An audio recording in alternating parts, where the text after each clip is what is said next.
This is a CBS 4 News update. I'm Francis Wang with your CBS 4 News update. Protesters in Minneapolis have taken over a police precinct building and set it on fire. Protests there over the death of George Floyd escalated for the third night in a row. He was the black man killed by a white police officer during an arrest on Monday. The 4 officers involved have been fired but not arrested or charged. The precinct building where they worked was evacuated last night before protesters took over. It's one of dozens of buildings that have been vandalized or looted. What we have seen over the past several hours and the past couple of nights in terms of looting is unacceptable. No word on any injuries or arrests, but there was one man who was shot and killed during the protests on Wednesday night. Large protests also took place in other cities, including Denver and New York overnight. Twitter has blocked one of President Trump's tweets about the Minneapolis protests. The president wrote in part, quote, "Any difficulty and we will assume control, but when the looting starts, the shooting starts," end quote. Twitter says that violates their policy on glorifying violence, and while the tweet is still up, Twitter has turned off likes, replies, and retweets unless you add a comment.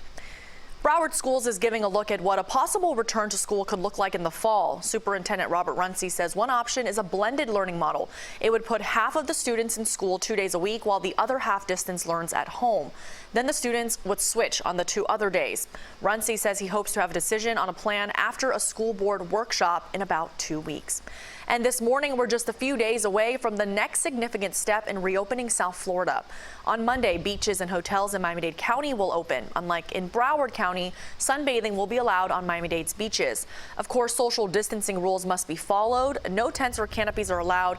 Neither are groups larger than 10. Business owners in Miami Beach say they can't wait for Monday. We're happy to be back in business. It's been a long, tough 2.5 months. Hopefully we'll be able to open the hotel soon.